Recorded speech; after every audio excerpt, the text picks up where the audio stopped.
দয়ীফ হাদিস এর উপর আমল করা যাবে?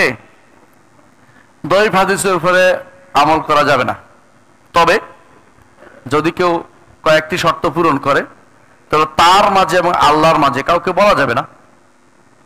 এক নম্বর হচ্ছে এটা একটা ব্যাপক আমল, ব্যাপকভাবে এটা বৈধ, এর অধীন করা হচ্ছে। যেমন মদিনাতে নামাজ পড়লে বৃদ্ধি পায়। কি বৃদ্ধি পায়?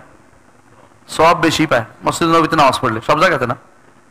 আমাদেরকে সহিহ হাদিসে আসছে কত 1000 এক সলাতে 1000 সলাত, রাকাতে না, এক সলাতে 1000 সলাত।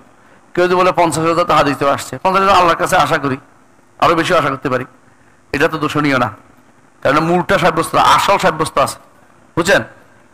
বাগদাদ শরীফে নামাজ পড়লে কত টাকা সওয়াব হবে? হ্যাঁ, নাই? কি বলেন? আজমির শরীফে, লালবাগ শরীফে,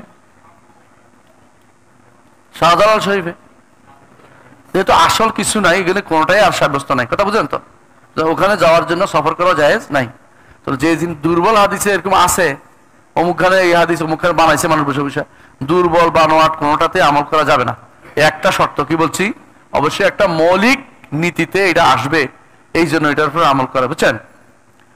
যেমন হাসবি আল্লাহ লা ইলাহা আলাইহি তাওয়াক্কালতু ওয়া রাব্বুল আরশিল আযীম, এটা সনদের মধ্যে দুর্বলতা আছে, কিন্তু মৌলিক নীতির কোরআন আয়াত, মৌলিক নীতি সাহাবীর আমল মওকুফ হওয়া গেছে, এই জন্য শেখ বিন বাজ রহমতুল্লাহ বলছি এটা আমলযোগ্য। বুঝাতে পারছি কথাটা? 7 বার যে সকালবেলা পড়েন, অনেকে বলবে না, বলে দুর্বল। হ্যাঁ দুর্বল, ঠিক আছে, এটা একটা অংশ দুর্বল, এটা সত্য বলছে মানে মিথ্যা বলছে, এই অংশটা একেবারেই শেখ আলবানী রহমতুল্লাহ বলছে এটা মুনকার, এর বাইরে বাকিটা তিনি মওকুফান সহিহ বলছেন। তো বোঝা গেল যে এইটা ওই সময়ে আমল করা যাবে যখন একটা মৌলিক নীতির ভিতরে পড়বে, নাহলে মৌলিক নীতির আমল করা যাবে না। 2 নম্বর নীতি হচ্ছে এটা বেশি দুর্বল হতে পারবে না, বেশি দুর্বল হতে পারবে না। 3 নম্বর হচ্ছে যে 3 নম্বর নীতি হচ্ছে এটা তার মাঝে এবং আল্লাহর মাঝে থাকে, মানুষকে বলতে পারবে না, মানুষকে বলতে পারবে না, মানুষকে বলতে পারবে না। এই নীতিগুলো যথাযথভাবে আমল করে যেতে হবে, মেনে চলতে হবে, বুঝে আসছে?